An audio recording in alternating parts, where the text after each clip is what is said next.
नमस्कार मित्रांनो, स्वागत आहे तुमचे आपल्या व्हिडिओत। T20 वर्ल्ड कपच्या ग्रुप स्टेजचे सामने आता शेवटच्या टप्प्यावर आले आहेत। आतापर्यंत सुपर 8 मध्ये 5 टीम क्वालिफाय झाल्या आहेत, तर अजूनही 3 टीमचा प्रवेश शिल्लक आहे। तर कोणते संघ सुपर 8 मध्ये पोहोचले आहेत आणि कोणते संघ बाहेर पडले आहेत तेच आजच्या व्हिडिओतून जाणून घेऊ। त्यासाठी व्हिडिओ शेवटपर्यंत पहा। त्याआधी चॅनलवर नवीन असाल तर चॅनलला सबस्क्राइब जरूर करा। तर मित्रांनो, या विश्वचषकात चाहत्यांना रोमांचक सामने पाहायला मिळत आहे। नवखे संघ दिग्गज संघांना मोठे धक्के देत आहे। यामुळेच या विश्वचषकाची रंगत वाढली आहे। म्हणूनच सुपर 8 मध्ये येण्यासाठी चुरस वाढली आहे। आतापर्यंत T20 वर्ल्ड कपच्या सुपर 8 मध्ये Bharat, Sri Lanka, West Indies, England आणि दक्षिण आफ्रिकेने प्रवेश मिळवला आहे। तर Namibia, Oman, Scotland, Italy, Nepal या टीम स्पर्धेतून बाहेर झाल्या आहेत। म्हणजेच न्यूझीलंड, पाकिस्तान आणि झिम्बाब्वे या देशांना पुढच्या ग्रुपमध्ये जाण्याची सुवर्ण संधी आहे।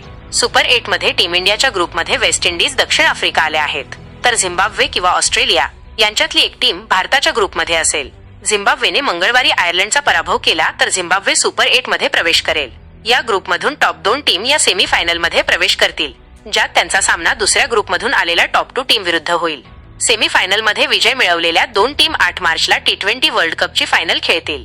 सुपर 8 मध्ये प्रत्येक टीमला 3 पैकी 2 मॅच जिंकाव्या लागणार आहेत। म्हणजे सुपर 8 साठीची स्पर्धा ही नॉकआउट सारखीच खेळावी लागणार आहे, कारण एक पराभव टीमला अडचणीत आणू शकतो। त्यामुळे उर्वरित सामने देखील रोमांचक आणि धमाकेदार होणार आहे। मित्रांनो, तुमच्या सध्याच्या गुणतालिकेनुसार पहिल्या सुपर 4 मध्ये भारत, वेस्ट इंडिज आणि दक्षिण आफ्रिकेने, तर दुसऱ्या सुपर 4 मध्ये इंग्लंड आणि श्रीलंकेने जागा मिळवली आहे। तुमच्या मते उर्वरित 3 जागेवर कोणते संघ येतील? तुमचे मत कमेंट बॉक्समध्ये जरूर लिहा।